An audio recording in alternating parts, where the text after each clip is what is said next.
네, 오늘은 잠언 6장입니다. 잠언 6장은 1절에서 5절까지는 우리가 이제 보증 서는 문제, 또 6절에서 11절까지는 게으름에 관한 문제, 이런 실제적인 우리의 그런 삶에 대한 것들을 다루죠. 그래서 잠언에서 이제 말하는 지혜는 호크마, 이거는 실제적인 능력을 얘기하는 거죠. 그리고 우리가 모든 것들을 결정할 때 정말 여호와를 경외하는 것이 지혜의 근본이고 지식의 근원이라고 했기 때문에 우리가 이런 모든 것들을 결정할 때 하나님을 경외하면서 내리는 결정인가, 이제 이것들을 보면 우리가 담보를 쓴다, 보증을 쓴다 이러는 것은 그것에 대해서 그 경제적인 책임을 내가 지겠다는 거잖아요. 그거는 이제 주님 앞에서 굉장히 교만한 거죠. 왜냐하면 우리 인간은 내 삶도 온전히 책임질 수 없는 존재인 거예요. 우리가 매사에 주님을 의지하고 주님을 신뢰하고 또 주님의 도우심을 구해야만 살 수 있는 존재인데, 어떤 인간을 책임질 수 있는 것은 여호와 하나님 외에는 없다. 그죠? 누구도 우리가 남을 책임질 수 있는 존재는 이 세상에 없다는 거예요. 그러니까 타인에 대해서 보증 서지 않는다 하더라도 뭐 자식이 사업을 하다가 어렵다거나 힘들 때 부모에게 와서 이 보증을 좀 서달라 이럴 때 부모가 자식을 보증 서는 것도 하나님이 보실 때는 아니라는 거예요. 왜냐하면 아빠가, 엄마가 내가 너에 대해서 그 모든 거를 책임져 줄게, 그런 얘기거든요. 그것은 아니라는 거죠. 그러니까 우리가 어렸을 때부터 아이들이 여호와를 경외하고 오직 주님 한 분을 신뢰하는 것들을 가르쳐야 되는 거죠. 그죠? 그래서 우리가 이제 보겠습니다. 내 아들아, 그러니까 이 내 아들아 라는 말이 반복되면서 이제 나올 때마다 어떤 주제가 이제 전환될 때, 그러니까 내 아들아, 이것은 정말 유언같이 아버지가 아들에게 이것만은 꼭 기억해야 돼, 이런 중요한 것들을 얘기할 때 내 아들아 이렇게 시작하죠.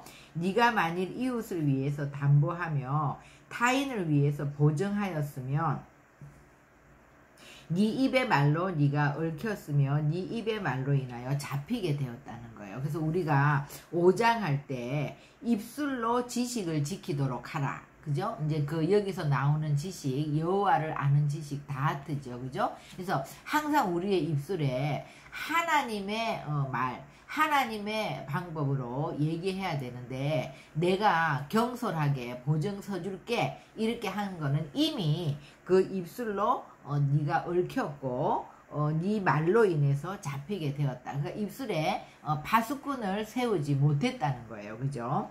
내 아들아, 네가 내 이웃의 손에 빠졌은즉, 완전히 이제 올무에 갇혔다는 거예요. 이같이 하라. 너는 곧 가서 겸손히 내 이웃에게 간구하여 스스로 구원하되 네 눈을 잠들게 하지 말며 눈꺼풀을 감기게 하지 말고. 그러니까 바로 곧 가라는 말이에요. 어디로 갑니까? 네 이웃에게 간다는 것은 내가 그 친구의 보증을 섰다 이러면 그 보증 쓴 그 친구가 아니라 그 보증을 쓴 그 주인에게로 가라는 거예요. 그죠? 그 친구의 그 주인에게로 가서 바로 가라는 거예요. 왜냐하면 보증 쓴 날짜가 다 다가왔을 때 그 친구가 그 빚을 갚지 못하면 그것은 고스란히 내가 책임져야 되는 거거든요. 그러니까 그때는 이미 늦었다는 거예요. 그러니까 내가 입에 실수를 해서 보증을 쓰기는 했지만 이것이 돌아서서 실수했구나, 내가 올무에 갇혔구나, 내가 내 입의 말로 얽혔구나, 그것을 깨닫는 순간 급히 그 친구에게 가서 보증 안 쓴다 그래봤자 그것은 소용이 없는 거예요. 그러니까 그 실제적인 그 돈의 주인한테 가서 아직 날짜가 되지 않았으니까 어떻게 해서라도 그 보증을 잘못 썼다, 내가 쓸 수 있는 처지가 아니다, 이것을 어떻게 해서라도 얘기해서 그 이웃에게 간구해서 스스로를 구원하라는 거예요. 왜 하나님이 구원해 주지 않으시고 스스로 구원하되, 근데 눈을 잠들게 하지 말고 눈꺼풀을 감기게 하지 말고. 그러니까 이거는 지금 잠잘 시간도 없다는 거예요. 네가 그렇게 이 지금 올무에 걸렸는데 잠이 오냐? 네가 깊은 잠뿐만 아니라 눈꺼풀을 감는 그런 잠깐 잠자는, 잠깐 낮잠 자는, 잠깐 눈을 감는 그런 시간도 없을 정도로 급히 가서 빌어서 거기서 빠져나와야 된다. 그러니까 마치 뭐냐면 5절에 보면 노루가 사냥꾼의 손에서 벗어나는 것 같이 새가 그물 치는 자의 손에서 벗어나는 것 같이 스스로 구원하라. 그러니까 이제 노루는 굉장히 사냥꾼들의 타겟이 되죠. 잘 잡혀요. 그런데 이 노루가 사냥꾼의 손에서 벗어나는 거, 그 다음에 새가 그물 치는 자의 손에서 벗어나는 거. 그러니까 이미 그물에 들어갔단 말이에요. 이미 사냥꾼의 어떤 그 올무에 갇혔는데 이미 그 그물에 갇혔음에도 불구하고 새가 쏜살같이 정말 잠깐 그거를 딱 오므리려고 하는 그 1초도 안 되는 그 시간에 쏜살같이 빠져나오는 것처럼 네가 보증을 서서 네 입의 말에 네가 얽히게 되고 그 올무에 빠졌다는 것을 깨닫는 순간 노루가 사냥꾼의 손에서 벗어나는 것처럼 새가 그물 치는 자의 손에서 이미 들어갔는데 이렇게 치려고 할 때 그 사이에 잠깐 사이에 빠져나오는 것 같이 그렇게 정말 시각을 다투면서 그렇게 해서 빠져나오지 않으면 안 된다는 거예요. 그러니까 한번 이 보증을 쓰거나 담보를 쓰게 되면 우리가 완전히 얽혔다는 것을 반드시 깨달아야 된다는 거죠. 그러니까 이것이 우리가 영적인 문제에서 핵심을 찾아야 되는 거예요.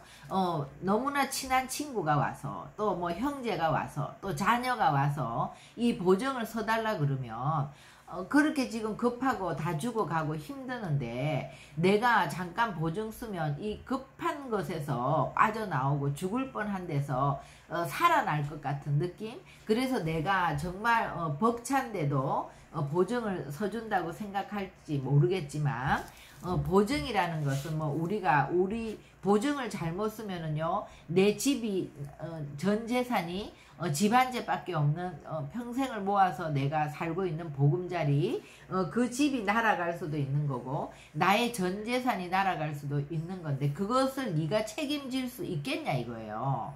우리가 책임질 수 없는 거예요. 그러니까 누가 와서 너무 어렵고 힘들 때 내가 책임질 수 있는 뭐 100만 원을 준다든지 뭐 30만 원을 준다든지 뭐 50만 원을 준다든지 내가 해결할 수 있는 선에서 어느 정도 도와주거나 그것을 줘도 내가 그것들은 충분히 책임질 수 있는 이런 범위 안에서는 당연히 도와주는 거죠. 그러나 보증을 쓴다는 것은 내가 정말 감당할 수 없는 나도 책임질 수 없고 그 사람뿐만 아니라 나도 같이 망하는 길로 들어가는 것인데 그것은 굉장히 하나님이 볼 때는 교만한 것이고 자기가 누구라는 것을 알지 못하는 겸손한 태도가 아닌 것이죠. 교만한 것이고 그것은 정말 우리가 책임질 수 없는데 책임을 지는 것 그것은 허세라는 거예요. 그러니까 부모들은 보증을 많이 써요. 자녀가 뭐 힘이 들 때. 그런데 부모라 할지라도 여기 보증을 쓰는데 단 부모가 자식을 보증 쓰는 거는 괜찮다 이런 말이 없잖아요. 보증은 무조건 안 되는 거거든요. 그건 무조건 교만한 거고 그것은 무조건 우리의 입에 말로 얽히는 것이고 올무에 빠지는 것이고 미련하고 어리석은 짓이고 해서는 안 되는 짓이라는 거예요. 그러니까 우리가 이거 보증을 쓰는 것과 누구를 내가 책임질 수 있는 한도 내에서 도와주는 것은 전혀 다른 문제다. 그죠? 책임질 수 없는데 그런 거를 한다는 거는 허세라는 거죠. 특히 남자들이 뭐 술 한잔 마시고 뭐 내가 뭐 그거 보증 써주지 뭐 그거 하나 못 해주겠어. 이 굉장히 의리 있는 것처럼 그런 것들은 허세라는 거예요. 그것들은 굉장히 교만한 태도라는 거예요. 그죠? 그래서 오직 하나님만 우리를 책임질 수 있다는 거. 그래서 우리가 자녀들에게도 언제나 우리가 정말 의지할 수 있는 분, 우리를 책임질 수 있는 분은 하나님 한 분 외에는 없다. 그래서 여호와를 경외하는 것을 가르치고, 내가 정말 죽게 되었을 때 하나님 살려주세요. 하나님, 내가 여기서 어떻게 하면 됩니까? 이렇게 되는 거지, 남에게 담보를 서달라, 보증을 서달라 하는 그 자체가 해서는 안 되는 것이고, 그거를 서주는 것도 그것이 의리 있는 행동이나 자비와 긍휼을 베푸는 행동이 전혀 아니라, 그것은 자기가 누군지를 모르는 교만한 태도라는 거죠. 그러니까 우리가 이제 여기서 영적으로 꼭 이해하고 넘어가야 될 것이, 예수님의 성품 이름은 겸손하고 온유한, 겸손과 온유가 언제나 예수님에게는 따라다니는 성품이잖아요. 그리고 이제 모세가 아론과 미리암이 모세가 구스 여인을, 이방 여인을 취했다고 그 팩트를 가지고 그것은 잘못된 거야 이러면서 모세를 비방했을 때, 하나님이 하시는 말씀이, 이 사람 모세는 온유함이 지상에서 가장 승한 사람이라고 말하거든요. 그렇다면 온유와 겸손은 무엇인가? 온유함과 겸손함이라는 것은 우리 예수님도 마찬가지고 모세도 마찬가지고, 언제나 하나님 앞에 엎드리고 하나님을 경외하고 하나님의 말씀을 듣고 행하는 것이 온유하고 겸손한 거예요. 그런데 미리암과 아론이, 그 모세가 우리 인간의 인본주의적인 관점으로 봤을 때는 이스라엘 여인도 아니고 이방 여인, 그 새까만 구스 여인을 민족의 지도자가 되는, 이스라엘의 지도자가 되는 모세가 왜 그런 여인을 취하느냐, 이스라엘에 여자가 없어서 뭐 이런 식으로 비방할 수가 있는 거죠. 그건 인간의 관점에서 볼 때. 그런데 하나님의 입장에서는 모세에게 구스 여인을 취하는 것에 대해서 하나님이 동의하시고 오히려 허락하시고 그렇게 할 수 있는 어떤 팩트를 만든 것일 수 있다는 거예요. 그게 우리가 지금 관점에서 보면 로마서에 있는, 에베소서에 있는 원유맨의 관점이 모세 오경에 나오는 거거든요. 그러니까 모세와 그 장인 이드로가 이드로에게 우리의 눈이 되어주세요. 이 사막에서 우리의 눈이 되어주세요. 등불이 되어달라는 거. 그랬을 때 이스라엘과 이방 교회의 얘기인 것처럼 모세와 그 구스 여인도 이스라엘과 이방의 교회와의 연합, 원유맨을 얘기할 수 있는 거거든요. 그러니까 우리의 인간적인 팩트로 옳고 그름을 판단해서는 안 된다 이거예요. 근데 하나님의 음성을 듣고 하나님의 말씀대로 순종하면서 온유하고 겸손한 삶을 살게 되면, 모세도 그랬고 예수님도 그랬고 사람들에게 많은 오해를 받고, 예수님은 심지어 십자가에 못 박힘을 당하는 그런 삶이 되지만, 하나님이 볼 때는 그것이 온유하고 겸손한 삶이라는 거죠. 그러니까 지금 모세가 그 구스 여인을 취한 것도, 또 모세가 장인 이드로에게 우리의 눈이 되어주시고 이 사막을 잘 아는, 이 길을 잘 아는 장인이 우리의 등불이 되어달라. 그것은 뭐냐 하면요, 열방의 교회들이 지금 이스라엘의 어떤 등불이 되어서 오히려 이스라엘의 눈이 열려서 그들이 예수아를 정말 계시받고 예수아께로 돌아올 수 있도록 우리가 기도하는 것이고, 또 쉐마 이스라엘, 이스라엘은 그 하나님의 말씀을 듣고 그 말씀이 뿌리가 되어서 그것을 열방교회에 전수하는 이 정말 토라, 이 모세 오경, 이 구약을 우리에게 전수해서 이 토라의 말씀을 히브리 관점으로 우리가 볼 수 있게, 그래서 성경 전체를 이해하는 키를 우리가 알 수 있도록, 그래서 듣고 정말 우리의 기가 되어주는, 그렇게 서로 돕는 원유맨을 나타내는 것일 수 있는 것처럼, 우리가 이 인본적인 관점에서 보증을 쓴 거, 담보를 쓰는 거를 굉장히 그 친한 친구라든지 또 우리의 가족을 보호하고 우리가 도와주는 거라고 생각하는 것은 교만하다는 거예요. 그거는 겸손한 태도가 아니라는 거예요. 그러니까 이거 영적으로 보면 하나님만이 우리의 이런 문제를 책임질 수 있는 분이다. 우리는 남을 내 한도 내에서, 내가 책임질 수 있는 한도 내에서 도우고 자비와 긍휼을 베풀 수 있지만 내가 책임질 수도 없는 그런 한도를 넘어서는 그런 행동은 주님 앞에서 악한 것이다. 이런 것을 알게 하는 거죠. 그리고 이제 게으름에 대해서도 마찬가지예요. 게으른 자여 계미에게 가서 그가 하는 것을 보고 지혜를 얻으라. 계미는 두령도 없고 감독자도 없고 통치자도 없으되 먹을 것을 여름 동안에 예비하며 추수 때에 양식을 모으느니라. 그러니까 게으름이라는 것도요. 우리가 이제 영적인 것을 이해하면 우리가 정말 사명을 향해서 나아가는 사람들은 게으르지 않아요. 그런데 그냥 육적으로 그러니까 어떤 사명보다는 편안함을 추구. 육적인 삶이라는 것은 편안하잖아요. 잠을 자는 것이. 자도 더 자고 싶고 또 먹어도 맛있는 걸 보면 몸에 나쁜 것도 더 먹고 싶고 그죠? 그 다음에 더 놀고 싶고 이게 지금 게으름과 비슷하죠. 그냥 놀고 싶을 때 놀고 먹고 싶을 때 먹고 자고 싶을 때 자고 이런 것들은 편안함을 추구하는 거고 나의 육적인 그런 것들을 추구하는 거지. 사명을 추구하게 되면요 정말 일찍이 일어나서 그러니까 보면 장세기부터 우리가 모세오경을 볼 때도 또 하나님의 사람들은 아침 일찍 일어나서 그게 참 많이 나와요. 일찍이 일어나서 뭐 모세도 일찍 일어나서 예수님도 일찍 일어나서 새벽 미명에 기도하고 왜 그렇습니까?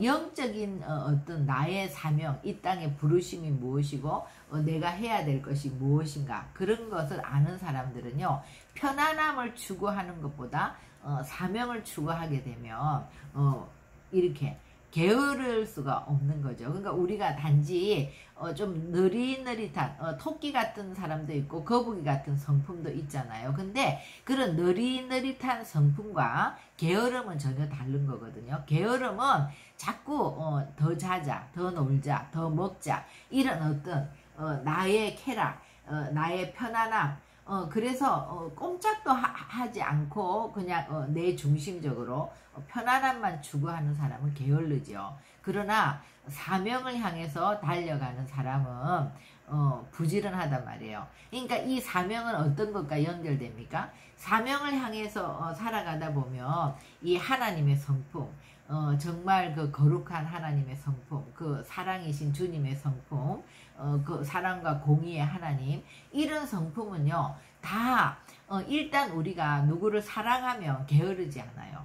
사랑이라는 것은 그 사람을 섬기고 싶고 그 사람을 배려해주고 싶고 그 사람이 좋은 것을 해주고 싶고 이러면 우리가 잠깐이라도 사랑에 빠지면 굉장히 부지런해져요. 그래서 막 머리도 안 감고 뭐 가꾸지도 않고 막 옷도 잘 더럽게 입고 이랬던 그런 남자들도 연애하고 누구야 사랑에 빠질 때는 막 일찍 일어나서 막 목욕도 하고 막 깨끗하게 단장하고 막 옷도 신경 쓰고 여러 가지 그런 것들을 왜 합니까?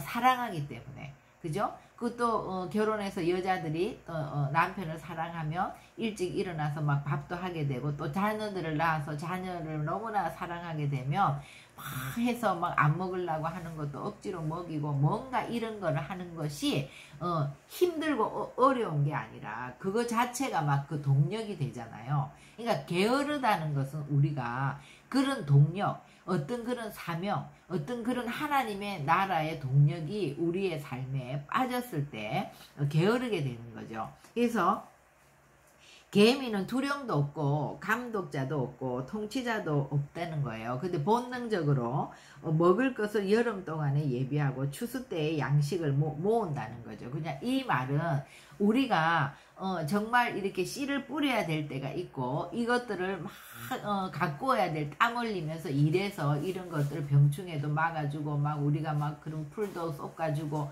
이렇게 가꾸어야 될 때가 있고 추수해야 될 때가 있고 또 겨울 동안에 우리가 그 양식을 비축했다가 먹어야 되는 때가 있고 그러니까 다 때가 있단 말이에요. 근데 그런 기회를 게으른 자들은 계속 그 개미와 배짱이 보면 배짱이는 여름에 일해야 될 때 계속 기타 치고 노래하고 놀고 그런 동화가 있잖아요. 그러니까 추운 겨울에 먹을 것이 없고 거지처럼 그렇게 되는 거잖아요. 그러니까 우리가 정말 봄, 여름, 가을, 겨울 그 때에 맞춰서 우리 인생에도 그런 시즌이 있죠. 우리가 공부해야 될 때가 있고 또 일해야 될 때가 있고 뭐 이런 다 그때마다 우리가 추수해야 될 때가 있고 이런 때가 있는데 그때 그 기회를 놓쳐버린다는 거죠.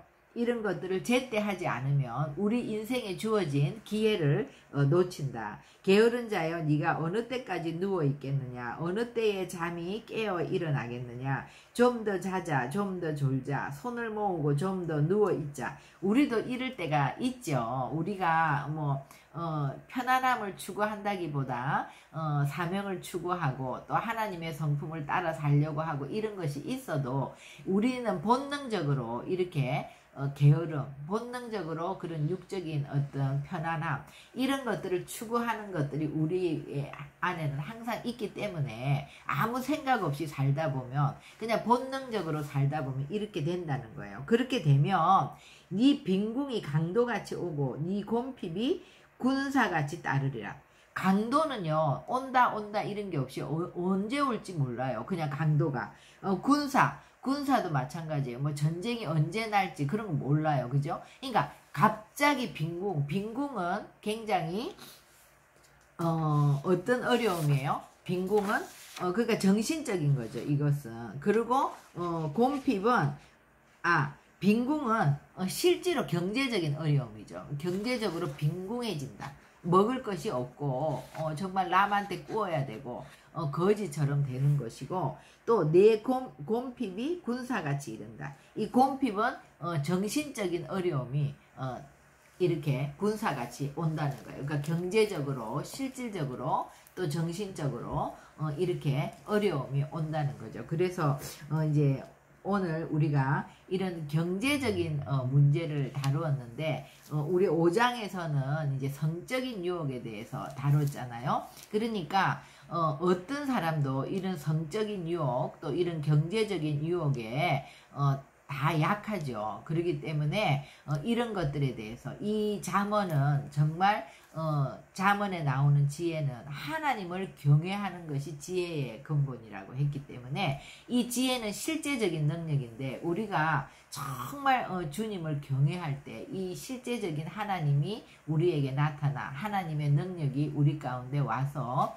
우리가 정말 이런 성적 유혹이나 또 이런 경제적인 이런 것들에서 우리가 지혜로워진다 이거죠. 예, 그런 것들을 놓치게 되면 우리의 입에 말로 얽혀서 담보를 서서 일평생 빚만 갚다가 정말 그렇게 어려움을 당하게 되고 또 우리가 어떤 하나님을 향한 어떤 사명을 향하여 더 높은 곳을 향하여 우리가 계속해서 우리가 가야 될 방향성을 잊어버리고 그냥 맹목적으로 살게 되면 그냥 일반적인 편안함을 추구하면서 좀 더 자자, 좀 더 놀자, 좀 더 먹자 이러다 보면 모든 기회를 놓치고 빈궁이 실제적인 경제적인 어려움이 강도같이 오고 곰핍이 군사같이 오는 이런 정말 어리석고 미련한 삶이 되고 치명적인 결과가 우리 가운데 반드시 올 수밖에 없는 우리의 일생을 그냥 완전히 강도 맞는 것과 같은 그런 삶을 살게 된다는 것을 얘기하는 거죠. 그래서 게으른 자가 얼마나 하나님이 게으른 자를 하찮게 여기냐 하면 개미한테 가서 배우라고 하는 거예요. 우리는 하나님의 형상을 따라 창조된 정말 하나님이 너무나 존귀하게 여기는 인간인데 개미한테 가서 배워라 이렇게 얘기한다는 것은 그죠? 굉장히 이것은 정말 하나님이 볼 때 게으르고 악한 자요 그러잖아요. 신약에도 그 한 달란트 받은 종을 게으르고 악한 종이라고 하죠. 그 왜 게으르고 악한 종입니까? 그러니까 하나님을 모르는 거예요. 하나님은 뭐 심지 않는 데서 거두고, 뭐 하나님은 뭐 굳고 뭐 이렇게 하나님을 모르기 때문에 그렇게 자기 멋대로 생각하고 전혀 그런 것들을 부지런히 일해서 남길 생각을 하지 않고 어떤 그런 사명을 향하여 살아가지 못하고 그랬을 때 그 한 달란트 받은 종을 향하여 하나님이 게으른 자여라고 하는 게 아니라 게으르고 악한 자라고 얘기하지 않습니까? 그래서 우리가 이 담보는 단지 주님이 담보 서지 마 이래서 담보를 안 쓰는 것이 아니라 이것 자체가 굉장히 악하고 교만한 것이고 하나님을 경외하는 삶이 아니라 내가 주인 되어서 내가 마치 모든 것을 책임질 수 있는 그런 주체가 될 수 있다고 여기는 그런 교만한 태도라는 거죠. 하나님 앞에서 악한 거라는 것이죠. 그래서 정말 이 유대인들은 이 잠언을 보면서 어렸을 때부터 이 경제관념에 대해서 공부를 하고 이 실제적인 것들에 대해서 정말 그들은 알잖아요. 우리가 이런 실제적인 경제라는 거, 이 돈이라는 문제는 이것이 우리 살아가는 데 있어서 지혜롭게 하지 않으면 안 되는 굉장히 하찮은 것이 아니라 돈은 뭐 우상이 되거나 우리의 주인은 될 수 없는 거지만 돈은 굉장히 우리가 살아가는 데 있어서 지혜롭게 이것들을 관리하고 지혜롭게 하지 않으면 우리의 삶이 계속 그렇게 빈궁하고 곰핍하고 또 우리가 얽히고 우리의 삶이 송두리째 날아가는 그런 어려움을 당하게 되는 그런 거라는 거죠. 그죠? 그래서 우리가 이런 부분에 대해서 정말 먼저는 우리가 이런 것들에 대해서 공부하고 이런 것들에 대한 경제관념을 갖고 이런 것들이 중요하지만 하나님을 경외하는 거, 하나님과의 그런 영적인 관계가 정립되는 거, 거기에서부터 문제를 해결할 수 있다. 그죠? 네. 기도하겠습니다. 하나님 정말 우리에게 있어서 여호와를 경외함으로 모든 이 땅을 살아가는 실제적인 문제들, 실제적인 이런 능력들이 하나님으로부터 온다는 거, 그리고 하나님만이 우리를 책임질 수 있는 분이고 정말 이 하나님의 말씀이 우리의 걸어가는 길에 정말 등불이 되고 빛이 되고 아버지 하나님 우리를 비춰줄 수 있고 우리를 지켜줄 수 있는 길이라는 것을 우리가 깨닫고 하나님 이런 모든 문제에 있어서 우리가 입술을 지키고 그래서 정말 얽혀 들어가지 않도록 또 게으름 우리는 본능적으로 다 편한 것을 추구하고 더 놀고 더 먹고 더 자고 이런 것들이 본능적인 우리의 욕구이지만 우리 이런 욕구를 우리의 의지로 없애는 것이 아니라 우리가 하나님을 알고 하나님의 은혜가 우리 가운데 임하고 우리가 그 사명을 향해서 살아가는 방향성이 명확하게 잡힐 때 나도 모르게 그 동력이 생기고 게으른 것이 아니라 부지런하여져서 정말 그런 현숙한 하나님의 신부가 되는 줄로 믿습니다. 우리가 이렇게 지혜로운 삶을 향하여 날마다 더 나아갈 수 있도록 저희들의 모든 길을 인도하여 주시옵소서. 예수님의 이름으로 기도합니다. 아멘. 수고하셨습니다.